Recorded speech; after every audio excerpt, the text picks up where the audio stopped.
समता आंदोलन के सारी बंटवानी थी ऊर्जावान अध्यक्ष महोदय, मंचासीन अन्य पदाधिकारीगण, मातृशक्ति और साथियों,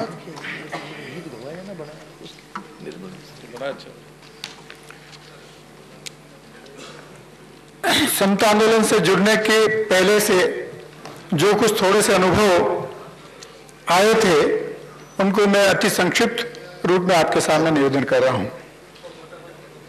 हाँ जी। सबसे पहले तो मैं राजनीतिक पार्टियों की स्थिति आपके सामने रख रहा हूं। हमारे सामने देश के प्रथम प्रधानमंत्री जी का चल रही है पत्र का जिक्र लिखा हुआ है। नहीं, 27 जून का। सिर्फ हम वो दिखाने के लिए बुलाना चाह रहे थे। इस पत्र का थोड़ा सा सार जो मुझे इस आंदोलन का ये बैनर मिला उससे पहले आया था, सुबह तो पूरी वो इस प्रकार था। लोकल वीआईपी 27 जून 1961 को देश के सभी मुख्यमंत्री को पत्र लिखा प्रथम प्रधानमंत्री जवाहरलाल नेहरू जी ने। उसमें वो लिखते हैं, भाषा ये है करीब करीब, चलो ठीक, हम अनुसूचित जातियों और अनुसूचित जनजातियों को सहायता उपलब्ध कराने संबंधित कुछ नियमों और मान्यताओं से तंग आ चुके हैं। ये देश का संविधान लागू होने के 11 वर्ष बाद का उनका पत्र है। जो निर्धारित अवधि थी प्रथम 10 वर्ष की, उसके बाद का उद्बोधन है। उन्हें सहायता की आवश्यकता है, इसमें कोई दो राय नहीं, लेकिन मैं किसी प्रकार के आरक्षण के पक्ष में नहीं हूं, विशेषकर नौकरियों में। आगे इसी पत्र में उन्होंने लिखा जिसका अर्थ था, मैं से ऐसी व्यवस्था के खिलाफ हूं जो हमें अकुशल, दोयम दर्जे और तीसरे दर्जे का मानक बनाने की ओर ले जाए। जब हम दोयम दर्जे की किसी व्यवस्था को बढ़ावा देना शुरू कर देंगे तो हम अपना सब कुछ खो बैठेंगे। ये उस राजनीतिक पार्टी के मुखिया का उद्बोधन था जिन्होंने स्वतंत्रता प्राप्ति में प्रमुख रोल अदा किया था। उसके बाद जब वीपी सिंह जी प्रधानमंत्री थे और उस दौरान मंडल कमीशन का जो रिपोर्ट थी श्रीमती इंदिरा गांधी ने अपॉइंट किया था मंडल कमीशन, और उसके बाद की जो पार्टी आई थी उन्होंने, उस मंडल कमीशन की रिपोर्ट जब लागू की गई थी ओबीसी वर्ग के लिए, मूल रूप से जो ओबीसी वर्ग था जिसमें जाट और ये कुछ एक जातियां उसमें सम्मिलित नहीं थी, उसको जब लागू किया गया था तो देश में एक बहुत बड़ा बवाल हुआ था। कई जगह आत्मदाह हुए, जाने गई, जान माल का नुकसान हुआ, राष्ट्र की काफी क्षति हुई। तो उस समय प्रतिपक्ष के नेता थे श्री राजीव गांधी। राजीव गांधी ने 6 सितंबर 1990 को पार्लियामेंट में डिबेट के दौरान कहा, वो ये शब्द थे, अन्य पिछड़ा वर्ग के लिए आरक्षण देने का प्रयास जाति और धर्म के नाम पर देश को विभाजित करने का कुत्सित प्रयास है। यह अंग्रेजों द्वारा देश को विभाजित करने के प्रयास से भिन्न नहीं है।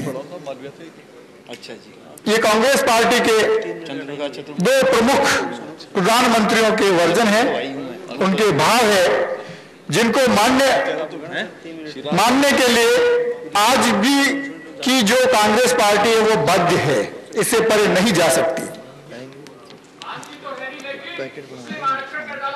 जी सुनिएगा। और उसी दौरान ये जो ओबीसी आरक्षण का मंडल कमीशन लागू किया गया, तो जो युवाओं में आक्रोश हुआ था उसको बुनाया था श्री लालकृष्ण आडवाणी जी ने, जो उसमें बीजेपी के अध्यक्ष थे। ये किसी से छुपा हुआ नहीं है। यानी कि इस आरक्षण व्यवस्था के खिलाफ भारतीय जनता पार्टी भी रही है। पाटन में पाटन बोल अच्छा पाटन अब राजनीतिक पार्टियों में पाटन बोल दूर पड़ती है समतावादी विचारधारा की जो पार्टियां थी उसके प्रमुख विचारक डॉक्टर राम मनोहर लोहिया थे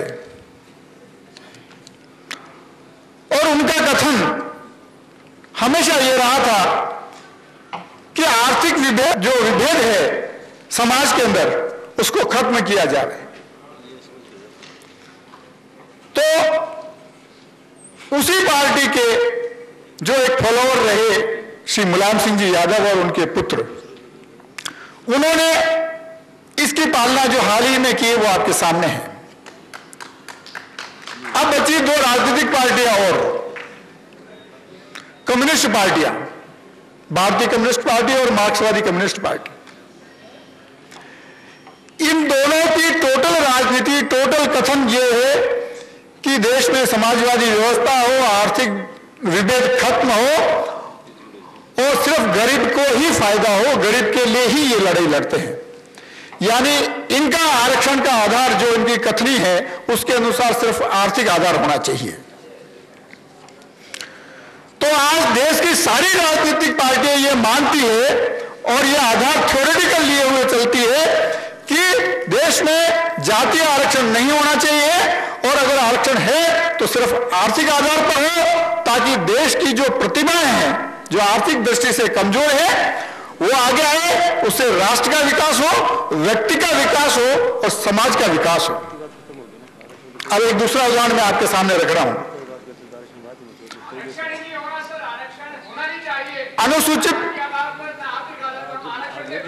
अनुसूचित जनजातियों का क्षेत्र का आप थोड़ा सा मुलाजा देखें।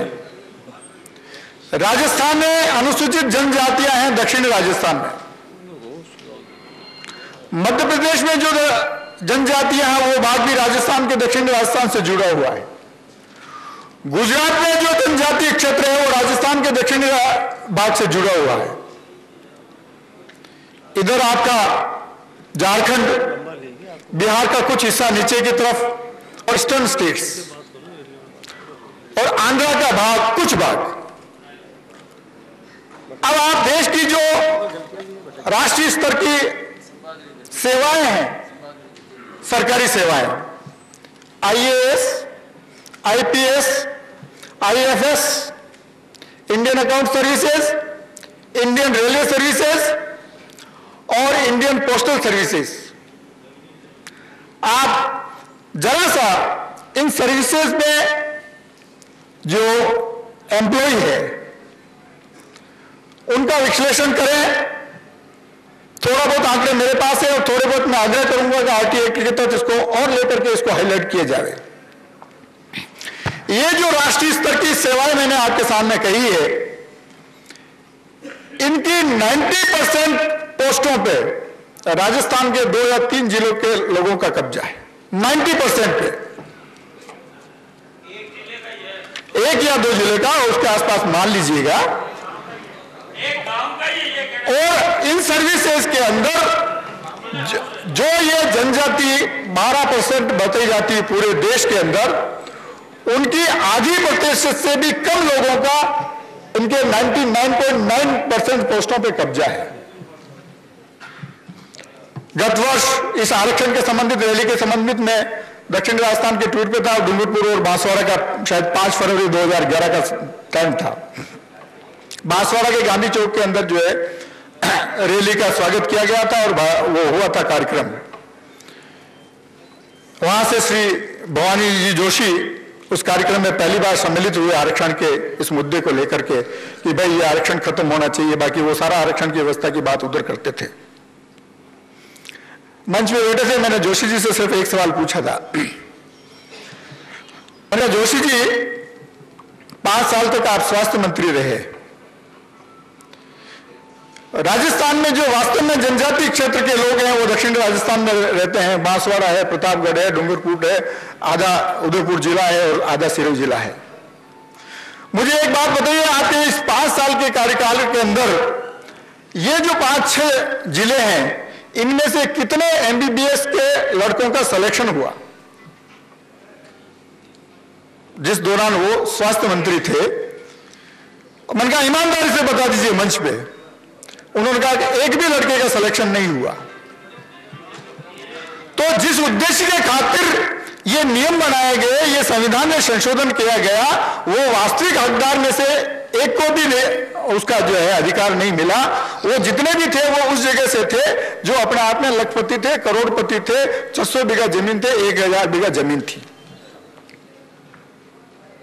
तब मैंने एक दूसरा सवाल और पूछा था और आंकड़े रखवाए थे कि आजादी के बाद में राजस्थान में इन 6 जिलों से कुल कितने डॉक्टर बने। मैं आपको बता दूं कि ये जो 6 जिले, इनमें से सिर्फ 9 डॉक्टर बने, जिसमें से 5 लड़कियां थी और 4 लड़के थे। कम से कम आप ये मान के चलिए कि आजादी के बाद में जनजाति के नाम पर 1000 लड़कों का जो तो सिलेक्शन हुआ होगा।